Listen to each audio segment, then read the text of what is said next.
హెచ్చరిక మాటలు కొన్ని చూసుకొని ముందుకు సాగిపోదాం. రండి, హెబ్రీయులకు రాసిన పత్రిక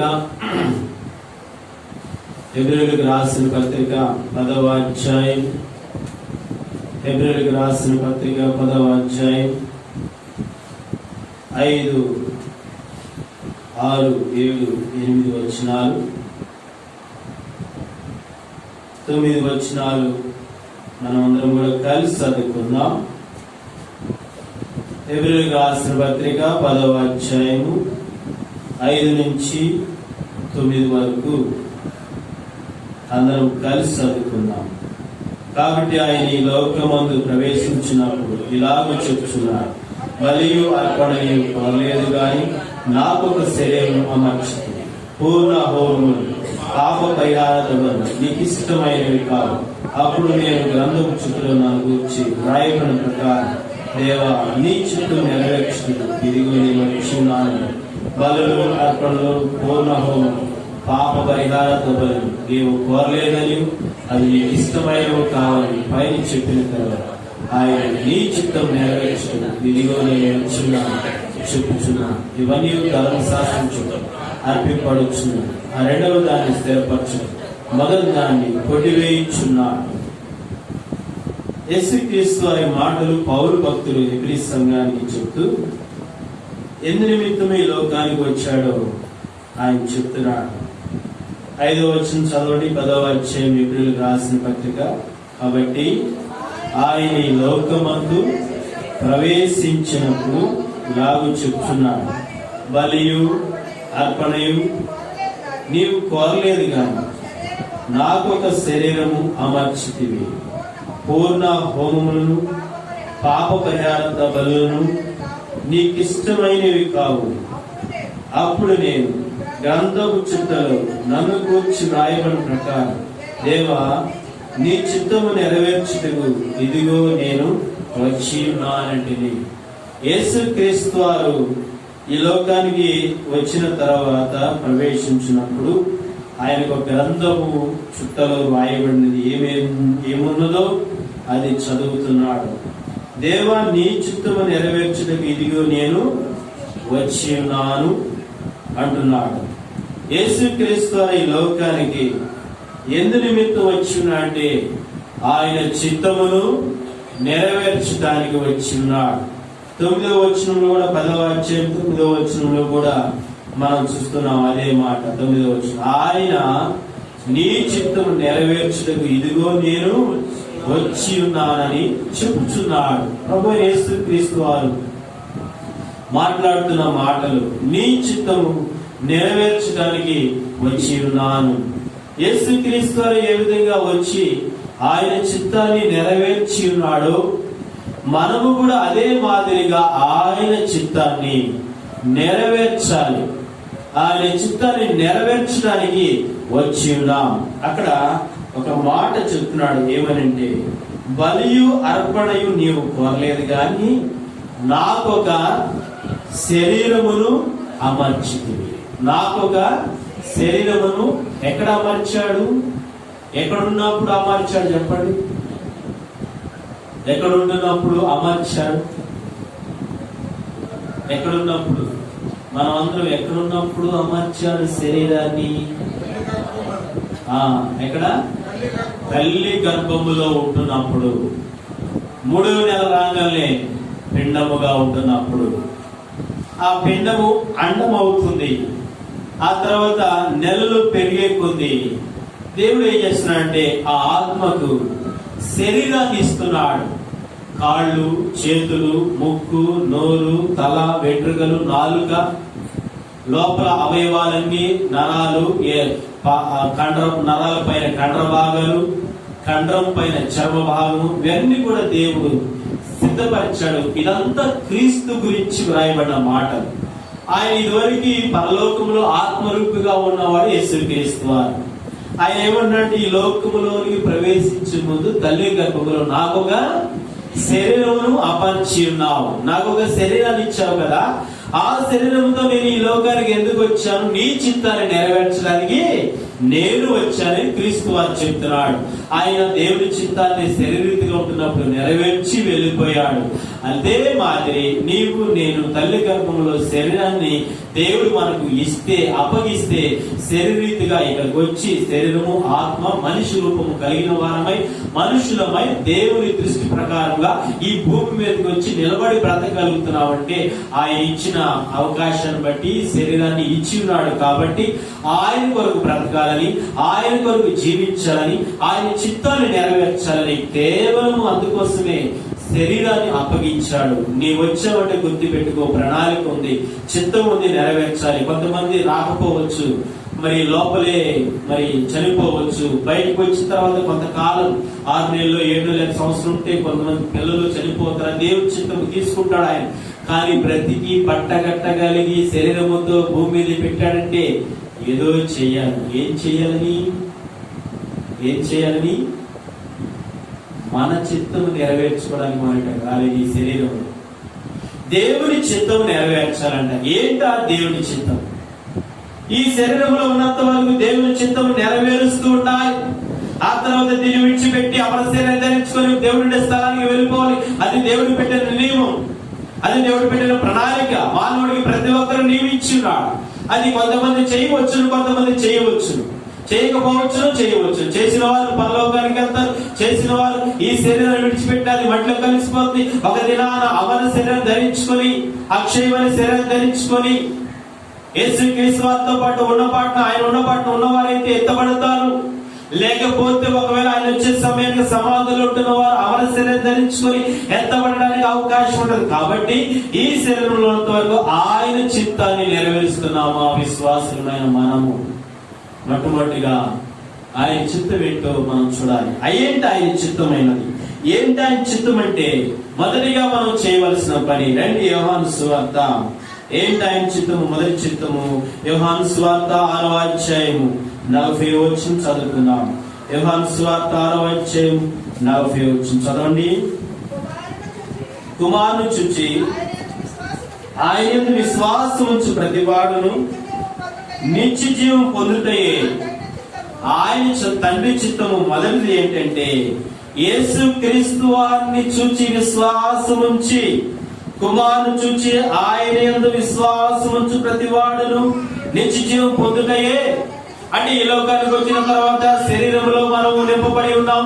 ఈ శరీరంతో ఎదుగుతూ కొంతకాలము 10 సంవత్సరం 12 సంవత్సరం వచ్చిన తర్వాత 15 సంవత్సరం 20 సంవత్సరం వచ్చిన తర్వాత యేసుక్రీస్తు వారి వాక్యాన్ని బట్టి ఆయన నా కొరకు నా పాపము నిమిత్తము ఈ లోకానికి వచ్చిన ఆత్మీయంగా ఆయనను చూచిన వారమై, యేసుక్రీస్తు అని ఎరిగిన వారమై, ఆయన నామాన్ని ధరించుకొని ఆయన విశ్వాసం ఉంచిన వారమై, విశ్వాసము కలిగిన వారమై, అలాగే విశ్వాసంలో కొనసాగించబడితే దాని తర్వాత వస్తున్న పర్యవస్థానం ఏంటంటే విశ్వాసిగా కొనసాగించబడుతూ విశ్వాసంలో ఉంటూ నీకు కలిగిన దానిని గట్టిగా పట్టుకుంటూ ఈ అంతిమ యాత్ర వరకు విశ్వాసము విడిచిపెట్టకుండా విశ్వాసంలో కొనసాగించబడతా ఉంటే అప్పుడు దేవుడు పరలోకాన్ని ఇస్తాడంట. అక్కడ ఏమని రాయబడింది? కుమారుని చూచి ఆయన యందు విశ్వాసముంచు ప్రతి వాడును నిత్య జీవం పొందుటయే. ఇప్పుడు విశ్వాసం ఉంచితేనే నిత్య జీవాన్ని పొందుకుంటాం. విశ్వాసం లేకపోతే మనం నిత్య జీవాన్ని పొందుకోలేము. మరొక మాట అక్కడ ఏమో రాయబడింది? నా తండ్రి చిత్తమైన తర్వాత అంచె దినమున నేను వారిని. ఇది రెండవ రాకడలో జరగబోతున్న ప్రక్రియ. రెండవ రాకడలో లేపబడాలి, అమర శరీరాన్ని ధరించుకోవాలనుకుంటే మొదటిగా ఆయన చిత్తాన్ని ఏం చేయాలంటే విశ్వాసములో కొనసాగించబడుతూ తండ్రి చిత్తాన్ని నెరవేరుస్తూ ఉండాలి. ఏంటా తండ్రి చిత్తం అంటే? విశ్వాసములో నడవాలి, అంటే మందిరానికి రావాలి, ఆయన సన్నిధిలో గడుపుతా ఉండాలి, ఆయన ఏది చెప్తే అది చేస్తా ఉండాలి. మనం విశ్వాసంలో సన్నగిలి పడిపోకుండా, అవిశ్వాసంలో గెలిపోకుండా, వెనక్కి వెళ్ళిపోకుండా, దిగజారిపోకుండా, అవిశ్వాసము, అల్ప విశ్వాసము, ఇక రకరకాల విశ్వాసాలు ఉన్నాయన్నమాట. కానీ మన విశ్వాసం ఎలా ఉండాలి? గొప్ప విశ్వాసము కలిగిన వారమై దేవుని మీద ఆశ పెట్టుకొని ఆయన కొరకు బ్రతుకుతా ఉంటే అదే గొప్ప నిజమైన విశ్వాసము. నీ విశ్వాసం ఎలాగున్నది? ఈ లోకంలో నమ్మినట్టే నమ్మే, కానీ ఆయనను నమ్మని పరిస్థితిలో ఉంటున్నావా? మందిరానికి వచ్చి ఆయనను గుర్తించలేకపోతున్నావా? ఆయనను ఎరిగి ఉండలేకపోతున్నావా? ఏంటి విశ్వాసం అంటే? యేసుక్రీస్తు వారు నా కొరకు ఈ లోకానికి వచ్చాడని తెలుసుకోవాలి. ఆ తర్వాత నా పాపం నిమిత్తం మరణించాడని తెలుసుకోవాలి. ఆ తర్వాత నా పాపం నిమిత్తం మరణించి సమాధి చేయబడి తిరిగి లేపబడి ఉన్నాడని నీవు విశ్వసిస్తే అదే నిజమైన విశ్వాసము. రక్షణ లేని వారు ఏం చేయాలంటే వారు చేయవలసిన పని, నా కొరకు యేసుక్రీస్తు వచ్చాడని నమ్మాలి. రక్షణ లేని వారు మళ్ళీ ఇంకేం చేయాలి? నా కొరకు ఈ లోకాన్ని నా పాపం నిమిత్తమే చనిపోవడానికి యేసుక్రీస్తు వచ్చాడని నమ్మాలి, విశ్వసించాలి. ఆ తర్వాత మూడవది ఏం చేయాలంటే నా కొరకు నా పాప నిమిత్తం ఆయన చనిపోయి సమాధి చేయబడి తిరిగి లేచి ఉన్నాడని నమ్మాలి. అదే విశ్వాసం. నీ విశ్వాసం నిజంగా యేసుక్రీస్తు వారిని ఎలా నమ్ముతున్నావు? నిజంగా ఆయన వచ్చి ఉన్నాడని ఆయన వచ్చి ఉన్నాడని గ్రహించి తెలుసుకొని వారు మనసు పొంది పాప క్షమాపణ నిమిత్తమై విశ్వాసం ఉంచితే అది రక్షణ కలుగుతుంది. అప్పుడు రక్షణ కలిగిన తర్వాత ఒకవేళ ఉన్నపాటునే రక్షణలో కొనసాగించబడుతూ విశ్వాసంలో కొనసాగించబడుతూ చనిపోతే నిత్య జీవాన్ని పొందుకుంటాం, లేకపోతే పరదేశం పొందుకుంటాం. లేకపోతే విశ్వాసంలో కొనసాగించబడుతూ అదే విశ్వాసంలో ఉంటూ ఆయన కొరకు బ్రతుకుతూ ఆయన ఏం చెప్తే చేస్తా ఉంటే ఉన్న పాటలు వస్తే లేపబడడానికి ఆయనతో ఎత్తబడడానికి అవకాశం ఉంటది. లేదు చనిపోయేవా సమాధిలోకి వెళ్ళిన తర్వాత అది కుళ్ళి కృషించిపోతుంది. మరలా దేవుడు ఆజ్ఞాపిస్తాడు, అమర శరీరం ధరించబడాలి. అంచె దినమున నేను వారిని ఆయన వచ్చే సమయానికి ఎవరు విశ్వాసంలో కొనసాగించబడ్డారు, నా చిత్త ప్రకారంగా జీవించారు. వారు 70 సంవత్సరాలు, 80 సంవత్సరాలు, 90 సంవత్సరాలు, 50 సంవత్సరాలు ఉన్న పాటలో 50, 25 సంవత్సరాలైనా 30 సంవత్సరాలైనా ఈ బిడ్డ నా కొరకు నా చిత్త ప్రకారంగా భూమి మీద బ్రతికింది. విశ్వాసం కలిగిన బిడ్డగా, విశ్వాస వీరురాలుగా కొనసాగించబడుతూ వచ్చింది. ఎబ్రీ పత్రికలో విశ్వాస వీరులు కనబడుతున్నారు. 11వ అధ్యాయం చదువుకుందాం. ఎబ్రీ పత్రిక 11వ అధ్యాయం. ఎబ్రీ పత్రిక 11వ అధ్యాయము 4వ వచనం చదువుకుందాం. 4వ వచనం. విశ్వాసం బట్టి హేబేలు కయ్యూను కంటే శ్రేష్టమైన బలి దేవునికి అర్పించింది. దేవుడు అతని అర్పణల గురించి సాక్ష్యం ఇచ్చినప్పుడు అతడు ఆ విశ్వాసం బట్టి నీతిమంతుడని. కాబట్టి ఈయన ఈ హేబేలు జీవించిన కాలంలో, మొదటి కాలంలో ప్రారంభ దినాలలో అప్పటికి వాక్యం లేదు. అప్పటికి దేవుడు వస్తా ఉంటాడు, మాట్లాడుతూ ఉంటాడు. ఆయన కనబడకుండా ఉంటారు. ఆయన కనబడకుండా ఉన్నా కానీ ఆ దినాలలో ఎటువంటి సంపూర్ణమైన బైబిల్ లేదు, వాక్యం లేదు, ధర్మశాస్త్రం రాలేదు, ఏమీ కూడా రాలేదు. ఆదమ హవ్వలు బయటికి నెట్టివేయబడిన తర్వాత దేవుని తెలుసుకున్నవాడే ఈ యొక్క హేబేలు ఎలాంటి జీవితాన్ని కలిగి ఉన్నాడంటే విశ్వాసం బట్టి నీతిమంతుడు. ఏమన్నా చదువుతాం. విశ్వాసం హేబేలు కయ్యూను కంటే శ్రేష్టమైన బలి దేవునికి అర్పించాడు. దేవుడు అతని అర్పణ గురించి సాక్ష్యం ఇచ్చినప్పుడు అతడు ఆ విశ్వాసం బట్టి, ఎంత విశ్వాసం అంటే పరిపూర్ణమైన విశ్వాసం. ఈ దినాలలో ఎన్ని అవకాశాలు ఉండే, ఎన్ని మందిరాలు. నేను రాత్రి లెక్క పెడితే 6 మందిరాలు ఉన్నాయి. మరి ఊళ్ళో ఉండేది ఎన్ని మందిరాలు ఉంటాయి? మొత్తము 8 మందిరాలు. అసలు మైకులు మళ్ళీ విర్రవీగుతున్నాయి. రాత్రి అందరూ ప్రార్థన చేస్తుంటే ఆ మైక్, ఈ మైక్, ఆ పాట, ఈ పాట, ఆకాశం, ఈ కాశం, ఆహారం అని ఈ వారం అబ్బో మనం ప్రార్థన చేస్తుంటే ఆ మైకులన్నీ వస్తున్నాయి. ఎంత ఎక్కువ మందిరాలు, ఎంత మందిరాలు ఎక్కువ అవుతే అంత పాపం విస్తరిస్తున్నాం. లెక్క ఇప్పుడు ఈ దినాలు భక్తి లేదు, ఏమి లేదు. వేషధారణ జీవితం, నామకాంత క్రైస్తవ బ్రతుకులు, విశ్వాసం లేదు, ఏమి లేదు. పెరగడానికి మందిరాలు పెరుగుతాయి, మానవ బ్రతుకులు మారట్లా, జీవితాలు మారట్లా. ఆ దినాలలో ఏమీ లేకపోయినా ఎంత విశ్వాసం, పరిపూర్ణమైన విశ్వాసం. సాక్ష్యం ఇచ్చాడంటే దేవుడే. నీ విశ్వాసం దేవుడు సాక్ష్యం ఇవ్వాలి. హేబేలుకి ఇచ్చినట్టుగా నీ విశ్వాసాన్ని బట్టి దేవుడే సాక్ష్యం ఇస్తే ఎంత ఘనమైన వారం మనం అందరం. ఆ విశ్వాసం బట్టి, ఎవరి విశ్వాసం అక్కడ ఏమైనా అతడు ఆ విశ్వాసం బట్టి నీతిమంతుడని.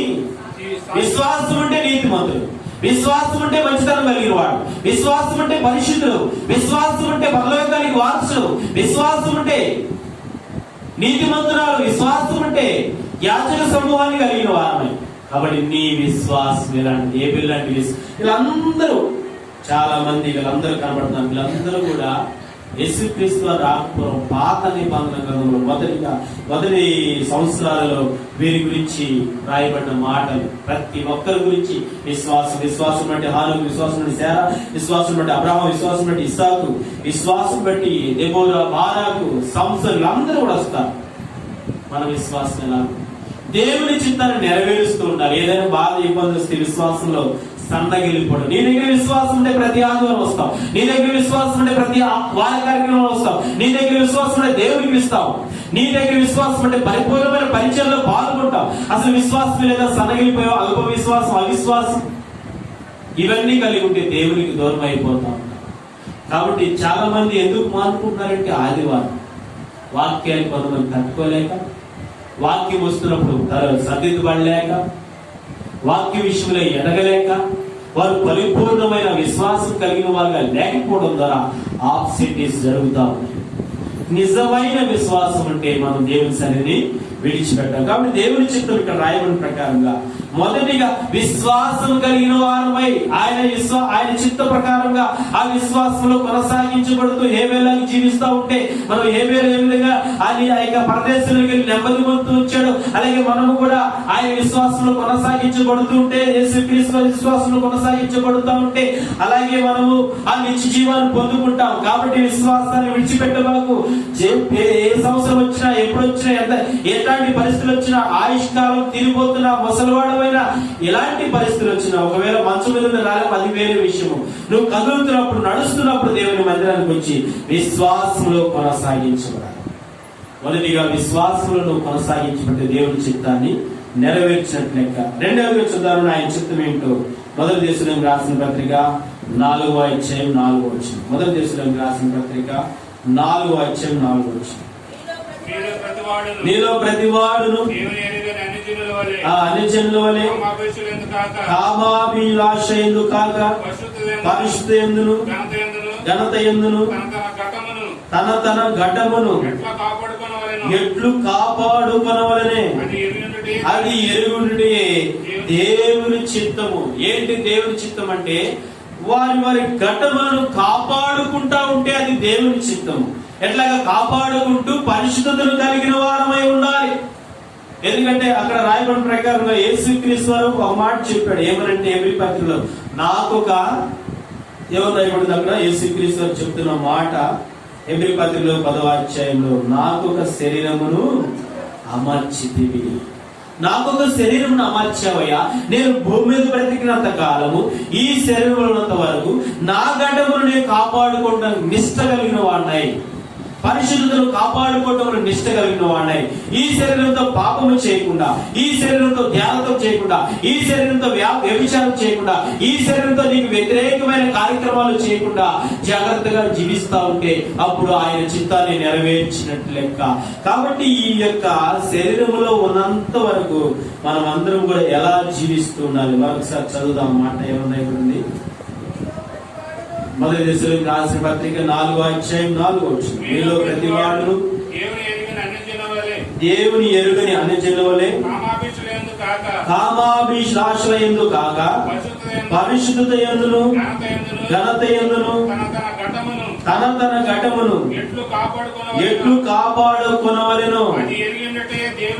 కాబట్టి పరిశుద్ధత యందును ఘనత యందు మీకు పరిశుద్ధత రావాలంటే, ఆ తర్వాత ఘనత రావాలంటే దేని బట్టి మనమందరం పరిశుద్ధులముగా జీవిస్తూ మన ఘటములను దేవునితో, ఈ ఘటములతో దేవుని మహిమపరుస్తూ పరిశుద్ధత ద్వారా అలా కనపరుస్తూ ఉంటే అప్పుడు మనకు ఘనత దేవుని ద్వారా, దేవుని ద్వారా మనకు ఘనత వస్తుంది.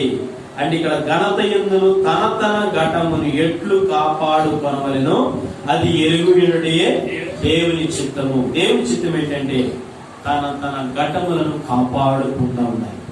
అపవిత్రత రాకుండా, మైలము రాకుండా, కల్మషము రాకుండా, మత్సరము రాకుండా, అవిధేయత రాకుండా, దూషణ మాటలు రాకుండా, ఇది ఏమి కూడా శరీరము ద్వారా చేయకుండా, నోటి ద్వారా, మాట ద్వారా, చూపు ద్వారా, ప్రవర్తన ద్వారా, క్రియల ద్వారా, నీ మనస్సు ద్వారా, మనస్సాక్షి ద్వారా, వీటన్నిటినీ ద్వారా ప్రతి దానిని పరిశుద్ధతను కాపాడుకుంటూ ఏది కూడా చిన్నది కూడా రాకుండా కాపాడుకుంటా ఉంటే అప్పుడు మనం దేవుని చిత్తాన్ని. కాబట్టి తల నుంచి అరికాల వరకు ఈ శరీరంలో అపవిత్రత రాకుండా ఉంటే అప్పుడు వారు దేవుని చిత్తాన్ని నెరవేర్చేవారే అర్థం. శరీరాన్ని దేనికి ఉపయోగిస్తున్నావు? ఈ సొంత లాభాల కొరకు, పాపము కొరకు, అవిధేయత కొరకు, మరి దుర్మార్గత కొరకు, మచ్చరం కొరకు ఉపయోగించుకుంటా ఉంటే ఒక దినాన దేవునికి లెక్క అప్పచెప్తాం. అదే పత్రికలో 4వ అధ్యాయంలో 7వ వచనం చదువుకున్నాం. పరిశుద్ధులగుటకే దేవుడు మనలను పిలిచెను గాని అపవిత్రులుగా ఉండటకు. కాబట్టి ఈ శరీరంలో ఉన్నంత వరకు పరిశుద్ధులుగానే ఉండాలి కానీ అపవిత్రులుగా, ఒకవేళ అపవిత్రులుగానే ఇదే శరీరంలో ఉన్నాం అనుకోండి, పవిత్రత రావాలంటే ఏం చేయాలి చెప్పండి? పవిత్రత రావాలంటే ఏం చేయాలి? ప్రభు దగ్గరికి రావాలి. అపవిత్రమైన శరీరం, అపవిత్రమైన హృదయం, అపవిత్రమైన మనస్సాక్షి, అపవిత్రమైన ఆత్మలను కలిగిన వారమై ఉంటే ప్రభు దగ్గరికి వచ్చి పశ్చాత్తాపడి, ప్రభు నేను చేసిన తప్పులన్నీ క్షమించండి, మన్నించండి. ఈ శరీరంతో ఎన్నో విధాలుగా నేను ఇబ్బంది పెట్టాను, ఈ శరీరంతో ఎంతో మందిని బాధ పెట్టాను, ఈ శరీరంతో ఎంతో మందిని కొట్టాను, ఈ శరీరంతో ఈ మాటల ద్వారా ఎంతో మందిని ఇబ్బంది పెడుతూ వచ్చాను, ఈ కళ్ళ ద్వారా ఎంతో మందిని బాధ పెడుతూ వచ్చాను.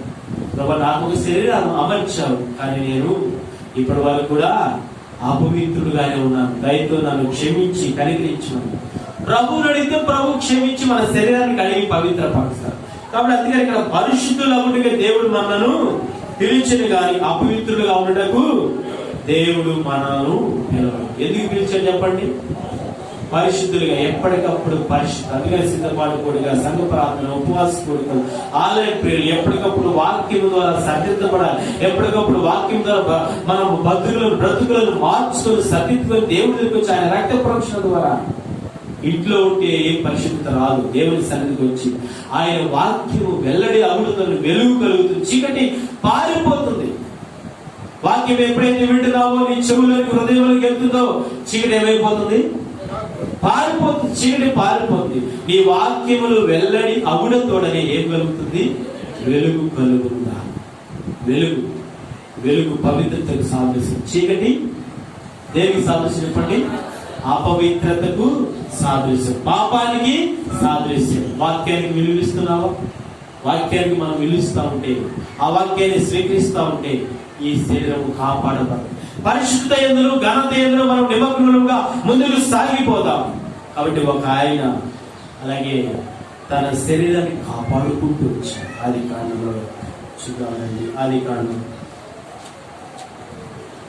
39వ అధ్యాయం 9వ వచనం, 39వ అధ్యాయం 9వ వచనం. ఆదికాండం, నీవు అతని భార్యవైనందున నిన్ను తప్ప మరి దేనిని నాకు అప్పగింపకై ఉండలేదు.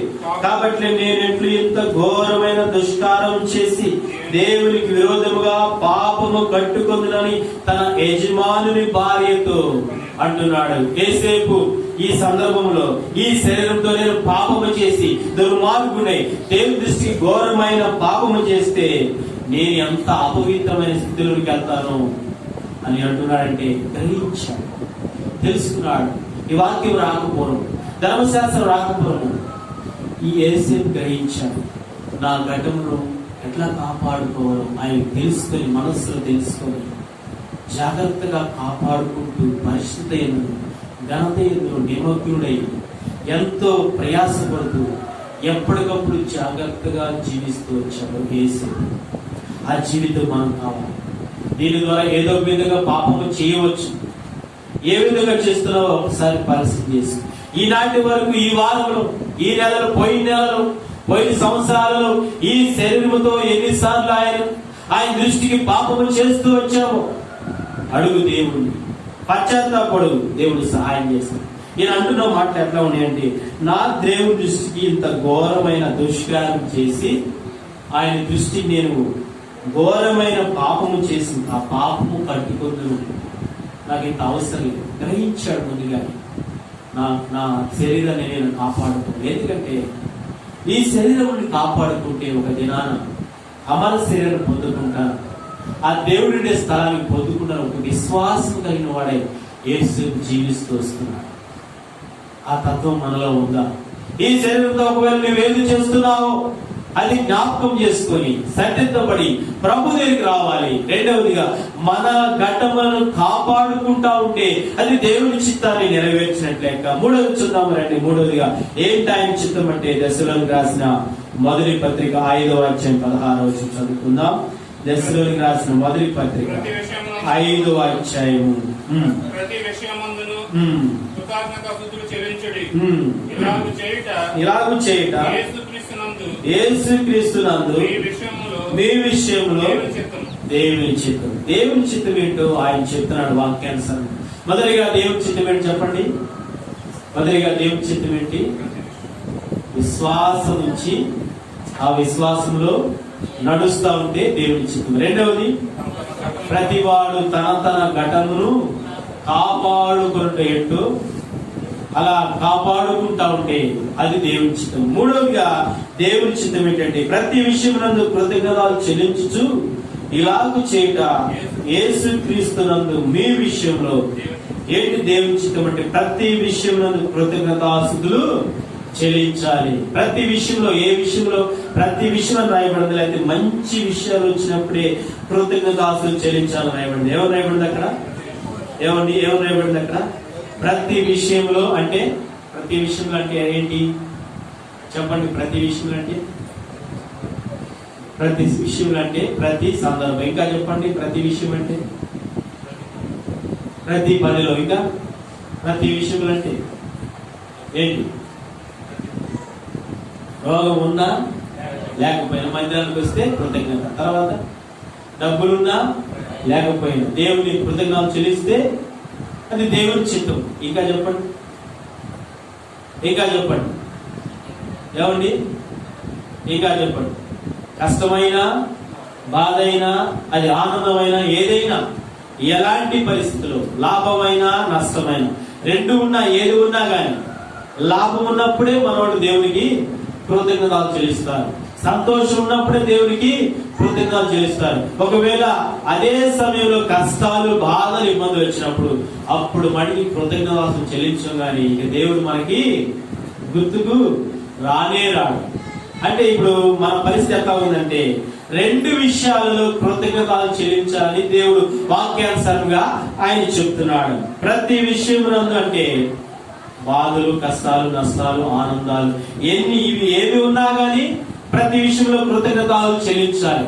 మనం ఒకటే చేస్తాం, మానవులం కాబట్టి, విశ్వాస వీరులం కాదు కాబట్టి ఒకటే చేస్తాం. ఏంటంటే బాగా డబ్బులు ఉన్నప్పుడు ఏం చేస్తాం? ప్రభువా ఈ డబ్బులు ఇచ్చావు. లేనప్పుడు ఏం దేవుడు డబ్బులు ఏమి లేవు, డబ్బులు లేవు, zero balance account, zero balance, nil balance, ఏమీ లేవు. ఏమీ లేనప్పుడు మొహం ఎట్లా ఉంది? ఉన్నప్పుడు ముఖం ఎట్లా ఉంది? ఉన్నప్పుడు స్తుతిస్తున్నావా? లేనప్పుడు స్తుతిస్తున్నావా? కాబట్టి దేవుని బిడ్డలారా, దేవుని స్తుతించే విధముగా మనం ఆయన ఆనందం ఏమి లేకపోయినా హబక్కు గ్రంథంలో మనం చూస్తున్నాం. రండి, హబక్కు గ్రంథం ఉన్నా లేకపోయినా దేవుని స్తుతిస్తాను ఆనందంలో కొనసాగించబడుతుందని చెప్తున్నాడు హబక్కు భక్తుడు. చివరి అధ్యాయం చదువుదాం. చివరి అధ్యాయం హబక్కు గ్రంథము 3వ అధ్యాయము 17వ వచనం. హబక్కు గ్రంథం అంజూరు చెట్లు పూయకుండినను, ద్రాక్ష చెట్లు ఫలింపకపోయినను, ఒలీవ చెట్లు కాపు లేక ఉండినను, చేనిలోని పైరు పంటకు రాకపోయినను, గొర్రెలు దొడ్డిలో లేకపోయినను, సాలలో పశువులు లేకపోయినను, నేను యెహోవా యందు ఆనందించుదును, నా రక్షణకర్త అయిన నా దేవుని యందు నేను సంతోషించుదును. ఏం చెప్తున్నాడు ప్రవక్త హబక్కు ప్రవక్త? అంజూరు చెట్లు లేకపోయినా పొయ్యకపోయినా పర్లేదు, ద్రాక్ష చెట్లు ఫలింపకపోయినా పర్లేదు, ఒలివ చెట్లు కాపు లేకపోయినా పర్లేదు, చేనిలోని పైరు పంటకు రాకపోయినా పర్లా, గొర్రెలు దొడ్డులో లేకపోయినా పర్లా, బ్యాంకులో డబ్బులు లేకపోయినా పర్లా, బీరువాలో డబ్బులు లేకపోయినా పర్లా, బంగారం లేకపోయినా పర్లా, వెండి లేకపోయినా పర్లా, బట్టలు లేకపోయినా పర్లా, ఏం పర్లా. లేవుగా డబ్బులు ఏమి ఇస్తామని అంటారు కొంతమంది. లేవుగా డబ్బులుగా ఏం వచ్చిందే గురించి బాగుతున్నాడు ఆ బాబు. ఏం బాగుతున్నాడు? డబ్బులే డబ్బులు. అందరూ అనుకుంటున్నారు కానీ మనసులో బయటపడలా. తెలిసిలేదు సంగతి నాకు తెలుసు. మౌనుడు కానీ అందరూ అనుకుంటున్నారు కానీ భయపడలేదు. ఎందుకంటే మందిరాలు కావాలి కదా, మందిర అవసరం కదా. కాబట్టి ప్రతి ఒక్కరు లేకపోయినా దేవుడిని అడిగి దేవుడి దగ్గర పొద్దుకొని ఇవ్వాలి. దేవుడి మందిరానికి సేవకునికి ఇవ్వాలి. అది కొనుక్కుంటూ ఇచ్చావా అది లెక్కలో కాదు, గుర్తుపెట్టుకో, అకౌంట్లో రాదు. దేవుడు ఉత్సాహం ఇచ్చేవాడిని ఏం చేస్తాడు? తిరస్కరిస్తాడా? దేవుడు ఉత్సాహంగా ఇచ్చేవాడిని ప్రేమిస్తాడు. ఆయన ఉత్సాహంగా దేవుడికి, ఉత్సాహంగా కార్యక్రమాలకి, స్పెషల్ కూడికలకి ఉత్సాహంగా రావాలి, ఉత్సాహంగా ఇస్తూ ఉండాలి. అది ఏది సేవకులు ఇచ్చే పని లేదు. మమ్మల్ని కాసి పెట్టుకుంటాం. నీ దగ్గర ఉన్నా లేకపోతే ఏం చేయాలి అన్న, నా దగ్గర ఇదే ఉంది. అన్ని బాగా పెట్టు, తక్కువ ఇవ్వకు. ఉండేవాళ్ళకి ఏం చేయాలి? చేసేయాలి. అసలు లేకపోతే ఉన్నదుడు చెప్పేసి, అసలు ఏమన్నా ఉన్నది ఇదే, ఉన్నదుడు మాట్లాడు దేవుడి దగ్గర. కాబట్టి ఉన్నా లేకపోయినా దేవుడు ఏం చేయాలి? సంతోషింపజేయాలి, కృతజ్ఞతలు చెల్లించాలి. కాబట్టి దేవుడు పెట్టారా, అంతకుముందు వేరే చోట పనిచేసినప్పుడు ఒక్కరు కూడా కృతజ్ఞత పెట్టుకొని కూడా పెట్టారు. 3 సంవత్సరాలు చేసి ఒక్కరు కూడా స్థితులు చేయించారు. ఏదో ఒకరు పెట్టుకున్నారు పుట్టుకలు చెప్పేసి. మన వాళ్ళకి రాగానే చక్కగా నన్ను వెళ్ళకపోయినా మందిరంలో చక్కగా ఏమిస్తున్నారు? లడ్డులు ఏమిస్తున్నారు? లడ్డులు పూజ చేస్తున్నారు. ఈ రోజు కూడా వచ్చినట్టుండే కదా, చెప్పేస్తున్నాను విషయం. శత్రువు పారిపడి కదా, అందుకని ఎవరిని ఎందువరకు దేవుడు కాచి కాపాడుతూ 7వ తారీఖున, నవంబర్ 7వ తారీఖున పోయిన సంవత్సరంలో ఈ మందిరాన్ని దేవుడు విముక్తి కలిగించాడు, విడుదల కలిగించి చక్కగా ఇప్పటి వరకు కూడా కాచి కాపాడుతూ సంవత్సరంలో దేవుడు కాపాడాడు. కాబట్టి అజయ్ సుదర్శన్ వాళ్ళు స్వీట్ హార్ట్ తీసుకొచ్చారు. కృతజ్ఞత, ప్రతి విషయంలో కృతజ్ఞత. తుమ్మినా కృతజ్ఞతే, దగ్గినా కృతజ్ఞతే. ఇంకేం చేయండి? తుమ్మినా దగ్గినా కృతజ్ఞత చేయించాలి. ఇంకా నవ్వున్నప్పుడు కృతజ్ఞతే, ఇంకా ఏడ్చినప్పుడు కూడా కృతజ్ఞతే. ఈ రోగం ఇచ్చేవయ్యా నీకు వందనాలు, కృతజ్ఞతలు చెల్లిస్తున్నా. ఎందుకు పెట్టావో తెలియదు, ముళ్ళు మొత్తానికి నీకు వందనాలయ్యా. ముళ్ళు పెట్టినందుకు వందనాలు అంటామా? ముళ్ళు కూర్చున్నప్పుడు ఎట్లా ఉండదు? సమ్మగా ఉంటుందా? ఆనందంగా ఉంటుందా? హ్యాపీగా ఉంటుందా? లేదు కదా. ముళ్ళు పెట్టినా నీకు వందనాలని పౌలు భక్తుడు దేవుడికి కృతజ్ఞతలు చెల్లిస్తున్నాడే, మనం ఎంత ఇవ్వాలి? కాబట్టి సాలలు, చేను, పైర్లు సరిగా పంట రాకపోయినా, గొర్రెలు దొడ్లు లేకపోయినా, సాలలో పశువులు లేకపోయినా, నీ దగ్గర డబ్బు లేకపోయినా ఏం చేయాలి? ఇచ్చి స్థుతించు, కృతజ్ఞతలు చెల్లించు. దేవుడిని కనపరుస్తున్న సరే. ఒకవేళ ఇక్కడ ఇస్తున్నారు కదా, ఏమి ఇచ్చాడు మాకని మీరు అనవచ్చు. ఇక్కడ లేకపోయినా ఎక్కడ ఉంటుంది ప్రతిఫలం? అక్కడ అకౌంట్ ఓపెన్ చేయబడి పెరుగుతాం, అకౌంట్ బ్యాలెన్స్ పెరుగుతాం. అక్కడ ప్రతిఫలం, అక్కడ గొప్ప బహుమానం. అందుకని దేవుడు బిడ్డ, నీ ఆస్తిని అమ్మి ఇతరులకు ఇచ్చి, పేదలకు ఇచ్చి, మందిరానికి ఇచ్చి, అందరికి ఇచ్చి నువ్వు ఇస్తే అప్పుడు నీ పరలోకంలో అక్కడ ధనము కలుగును, కూర్చబడును. అంటే అక్కడ కూర్చబడును, అక్కడ పెరుగుతూ ఉంటాయి. కాబట్టి ఉన్నా లేకపోయినా ప్రతి విషయంలో కృతజ్ఞతాస్తుతులు చెల్లించాలి. మూడవదిగా ఆయన చిత్తం ఏంటంటే ప్రతి విషయంలో ఏం చేయాలంట? కృతజ్ఞతాస్తుతులు చెల్లించాలి. 4వదిగా చూద్దాం. 4వదిగా ఎఫెసీయులకు రాసిన పత్రిక 6వ అధ్యాయం. ఎఫెసీయులకు రాసిన పత్రిక 6వ అధ్యాయం 6వ వచనం 7వ వచనం చదువు. మనుషులను సంతోషపెట్టువాడు. ఎఫెసీయులకు రాసిన పత్రిక 6వ అధ్యాయం 6, 7 వచనం. మనుషులను సంతోషపెట్టును చేయనట్లు కంటికి కనబడుటే కాక క్రీస్తు దాసులమని ఎరిగి దేవుని చిత్తమును మనఃపూర్వకంగా జరిగించుచు మనుషులకు చేసినట్టు కాక ప్రభువునకు చేసినట్టే ఇష్టపూర్వకంగా సేవ చేయడి.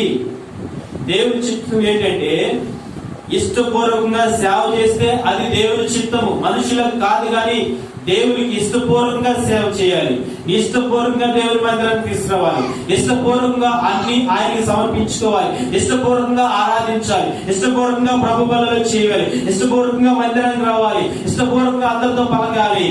పైకి విధంగా లోపల విధంగా ఉండకూడదు. ఇష్టపూర్వకంగా అంటే లోపల మనస్ఫూర్తిగా నువ్వు సేవ చేయాలి దేవునికి. అది దేవుని చిత్తం అంట. లోపల తిట్టుకున్నావు అనుకోండి, అది మనస్ఫూర్తి కాదు. పైకి నవ్వుతా లోపల తిరుగుతున్నావు అనుకోండి, అది కపటమైన మనసు. పైకి ఒక విధంగా లోపల విధంగా దేవుని సేవ చేయకూడదు. కానీ ఎట్లా చేయాలంటే ఆయన చిత్తం ఏంటంటే ఇష్టపూర్వకంగా దేవునికి సేవ చేయాలి. అది దేవుని చిత్తం. ఏది మనుషులు కాదు, మరి మనుషులకు చేసినట్టు కాదు. ఎవరికంట? దేవునికి చేసినట్టే. నువ్వు సేవకులు చేసావా, సేవకులు చేసావా, మందిరానికి వచ్చి పరిచయం చేసావా ఇష్టపూర్వకంగా, అది ఎవరికి చేసినట్టు లెక్క. అక్కడ ఏమన్నా రాయబడి మరొకసారి చదవండి.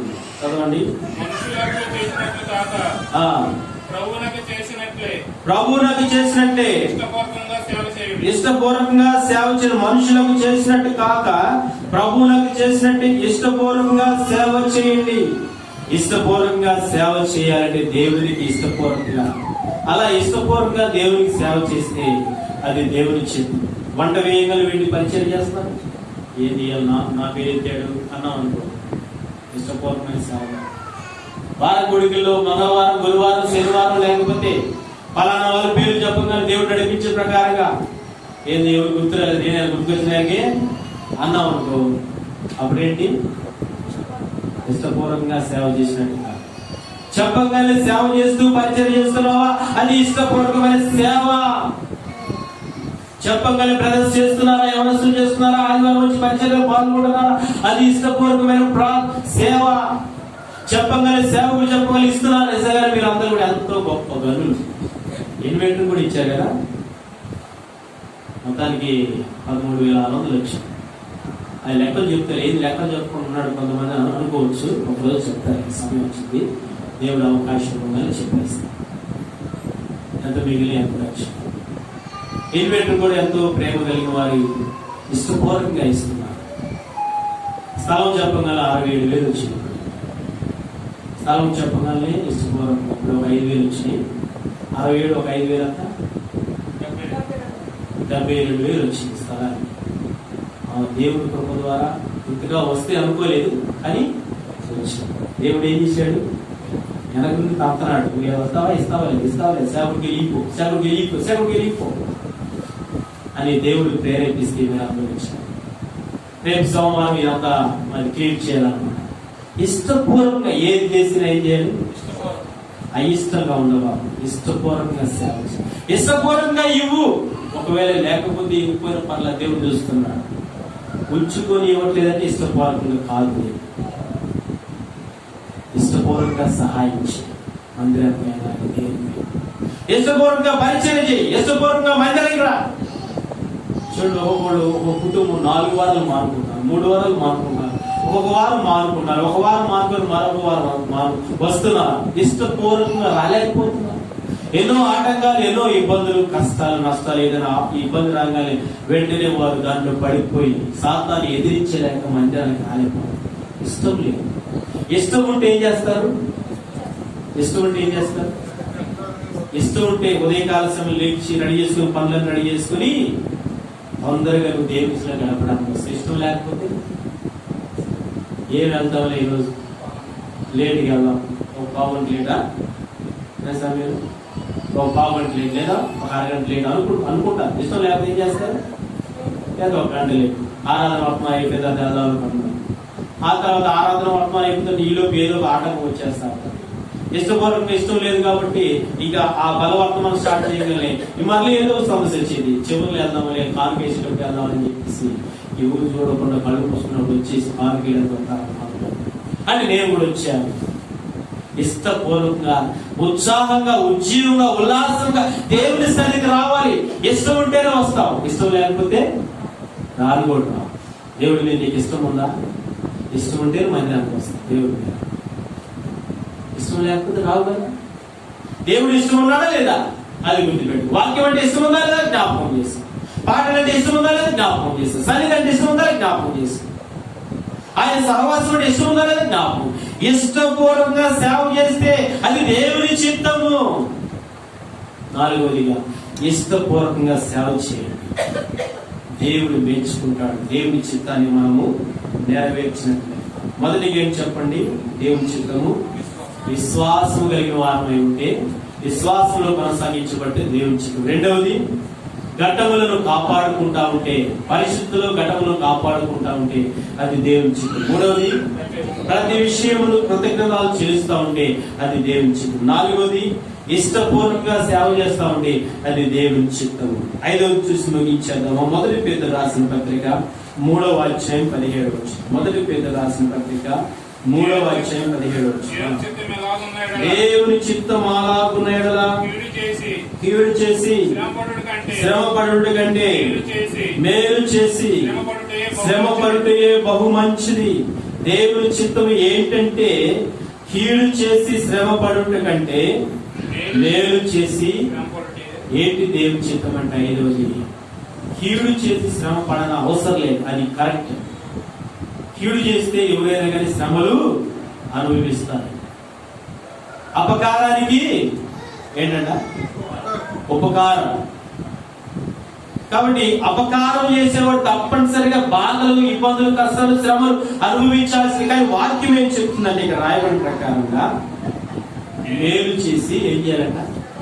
అది సాధ్యమైతే చెప్పండి. మేలు చేసి శ్రమ. వాళ్ళు అంటారు, నేను ఎంత మేలు చేసినా నాకు కీడే వస్తుంది. ఎంత మేలు చేసినా ఏమొస్తుంది? నాకు కీడే వస్తుంది. అది దేవుని చిత్తం. అది నువ్వు మేలు చేయి, నీ వెనక ఏమొస్తుంది? కీడు వస్తుంది. అప్పుడు దేవుని చిత్తంలో ఉన్నట్లే దేవుని చిత్తాన్ని నెరవేరుస్తుంది. కీడు చేస్తూ ఉంటే శ్రమలు పోతే అది దేవుని చిత్తము కాదు, అది సహజము. ఏదైనా నేరం చేస్తే శిక్ష, ఏదైనా ఇబ్బంది పెడితే, ఏదైనా శ్రమ పెడితే, ఏదైనా తప్పుడు పని చేస్తే ఆ శ్రమలు, తప్పుడు పని చేయడం ద్వారా శ్రమలు వస్తాయి. అది సహజం. ఈ లోక సంబంధమైన చట్ట ప్రకారంగా జరుగుతూ ఉంటది. కానీ బైబిల్ చట్టం ఏం చెబుతుందంటే మేలు చేయి, మేలు తర్వాత శ్రమలు అనుభవించు, అప్పుడు దేవుని చిత్తాన్ని నెరవేర్చినట్టు. పిల్లలు కంట్రోల్ చేసుకో. ఏమో రాయబడింది దేవుని బిడ్డ?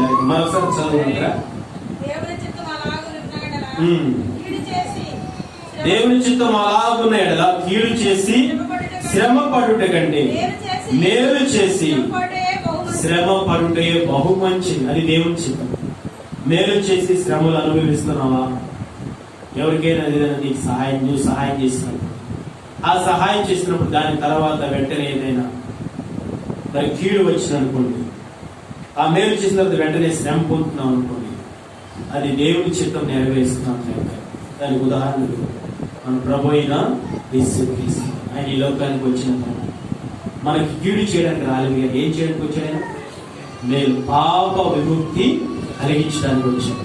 పాపం నుంచి విడుదల కలిగించి వీళ్ళంతా నేను పరలోకం తీసుకువెళ్ళాలని ఒక మేలు చేయడానికి వచ్చాడు. కాబట్టి ఆ మేలు తర్వాత ఏంటంటే శ్రమలు, కష్టాలు, నష్టాలు, సిలువకు ఎక్కిపోవడము, ఆ శ్రమ, ఆ మేకులు గుచ్చబడటము, ఆ కొరడా దెబ్బలు, ఆ ముళ్ళ కిరీటం, ఇవన్నీ కూడా శ్రమలే. మేలు చేయడానికి నీ కొరకు నా కొరకు వచ్చిన ఆయన శ్రమలు అనుభవిస్తూ వెళ్ళాడు. కాబట్టి దేవుని చిత్తాన్ని నెరవేర్చి భూమి మీద యేసుక్రీస్తు వెళ్ళాడు. కాబట్టి పరలోకంలో ఆయన కుడిపార్శ్వమున ఆసీనుడై సింహాసనాసీనుడై కూర్చుని ఉన్నాడు.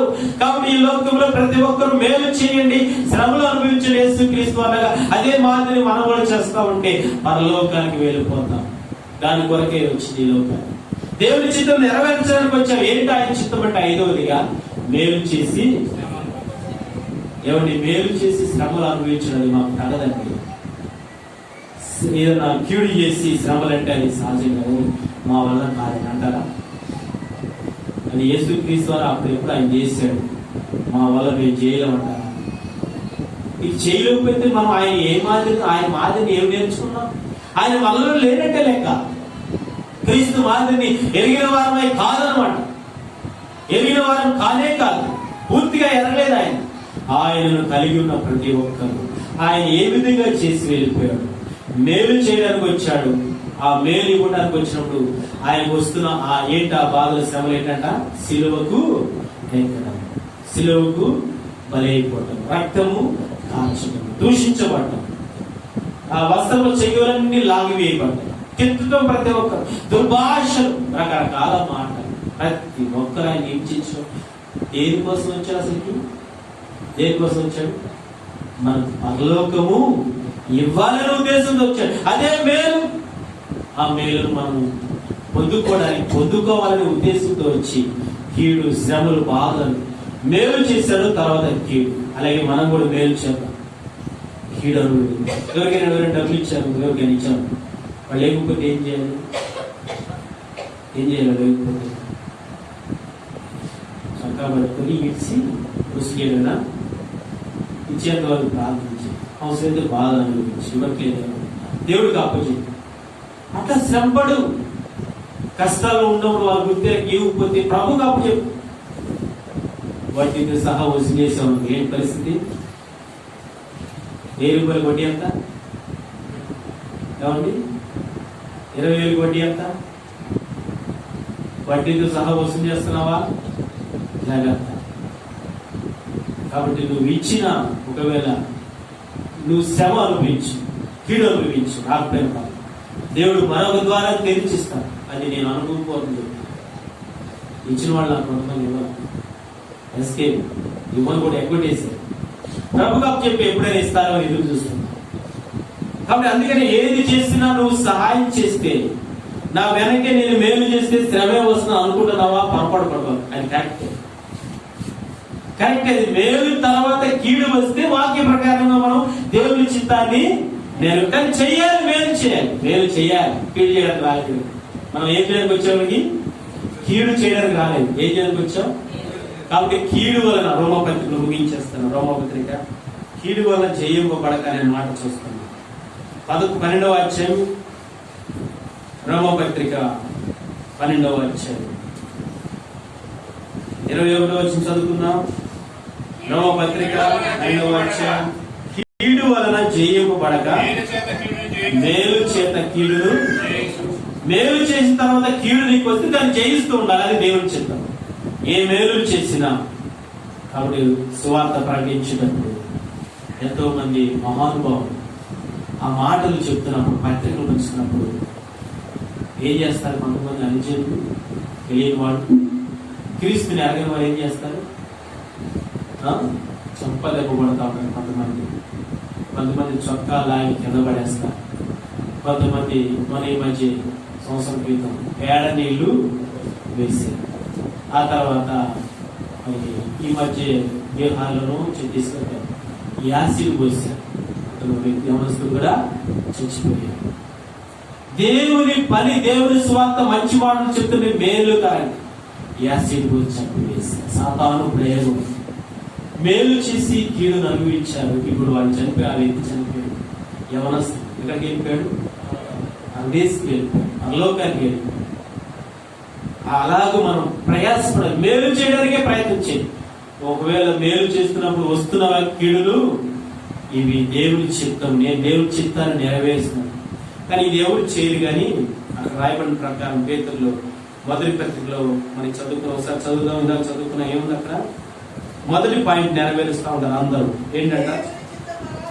అలాగున్న ఎడల కీడు చేసి శ్రమ పడుట కంటే. ఇప్పుడు ఈ మొదటి పాయింట్ మనం చేస్తాం. కీడు చేసి శ్రమ పడుతూ ఉంటాం, అది తప్పదు. కానీ రెండో పాయింట్, రెండో లైన్ మనం చేయం. మేలు చేసి శ్రమ పడాలి. అది క్రైస్తవుని యొక్క లక్ష్యం. నిజ క్రైస్తవ లక్ష్యం ఏంటంటే మేలు చేసి శ్రమ పడతా ఉంటే అది మంచిది, దేవుని చిత్తం. కీడు చేసి శ్రమ పడితే అది ఏంటి? మామూలేగా. కాబట్టి నీవు ఏదైనా కీడు చేసావు ఎవరికైనా, దాని తర్వాత దేవుడు తప్పనిసరి కీడు వస్తుంది. గుర్తుపెట్టుకో. ఎవరికైనా అపకీర్తి తీసుకొచ్చావు, ఎవరికైనా కీడు తీసుకొచ్చావు, నీకు శ్రమ ఉంటది.